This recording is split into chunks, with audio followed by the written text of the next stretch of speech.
Bhajap Rahul गांधींबाबत fake narrative निर्माण करताय असं म्हटलंय नाना पटोले यांनी। राहुल गांधींनी धक्का मारला असं कुठे दिसतंय का असा पटोलेंनी सवाल केलेला आहे। स्वतःचं पाप लपवण्यासाठी भाजप फेक नरेटिव्ह पसरवतंय असा आरोप केलेला आहे नाना पटोले यांनी। फेक नरेटिव्ह बीजेपीने बंद केलं पाहिजे। बाबासाहेब आंबेडकरांचा ते विरोध पहिलेपासून करतात होते, आजही करतात आहेत। हे त्यांनी सत्यता लोकांच्या समोर आणलं पाहिजे।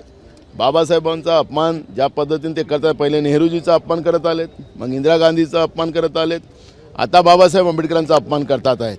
आणि त्यांना किती राग आहे बाबासाहेब आंबेडकरांच्या विरोधातला हे त्याच्यातून स्पष्ट झालेलं आहे।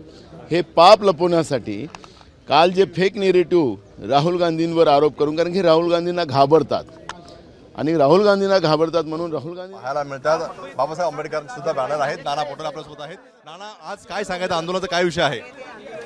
बघा की हे वाचलं की तुम्हाला लक्षात येईल की भारतीय जनता पार्टी गुंडा पार्टी झालेली आहे आणि या देशापासून तर गलीपर्यंत गुंडाइझम करायला हे उतरलेले आहेत आणि त्याचा विरोध आम्ही करतो। भाजप सुद्धा आज पायऱ्यांवरती आंदोलन करते काँग्रेसच्या विरोधामध्ये। असं आहे, त्यांनी जी मनगडत कहाणी राहुल गांधींच्या विरोधात केलेली आहे, त्या मनगडत कहाणीला त्यांचा जो इश्यू राहिलेला नाही, ज्या पद्धतीनं बाबासाहेब आंबेडकरांचा अपमान या लोकांनी केला आणि ते आपलं पाप झाकण्याच्या दृष्टिकोनात हा त्यांचा प्रयत्न आहे। तुम्ही आज स्थगन दिलेला, चर्चा होईल यावरती? आम्ही मागू ना ये जो प्रोटेस्ट कर रहे हैं, कल जिस तरह से ऑफिस वेंडलाइज किया गया था, आप लोग का क्या मांगे रहेंगी आप लोग?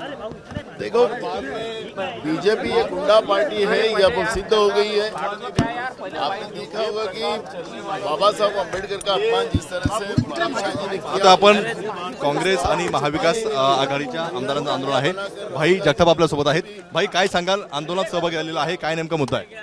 नाही, ज्या पद्धतीने सत्तेचा माज यांच्या डोक्यामध्ये आहे, ज्या पद्धतीने ते सत्तेमध्ये इतके मशगूल झालेत आणि ज्या पद्धतीने काँग्रेसच्या मुंबईच्या कार्यालयावर हल्ला झालेला आहे, त्या गुंडांनी 100 गुंड एक साथ कसे जातात आतमध्ये, कशा पद्धतीने त्यांना तिथे प्रवेश दिला जातो। प्रवेश म्हणण्यापेक्षा तिथे पोलीस असतातच, म्हणजे प्रेस पहिलं पोहोचलं, माध्यमं पहिली पोहोचली आणि त्याच्यानंतर पोलीस पोहोचले। जोपर्यंत तोडफोड झाली म्हणजे हा पूर्वनियोजित आहे की काय अशी भीती आणि असा शंका आमची निर्माण झाली।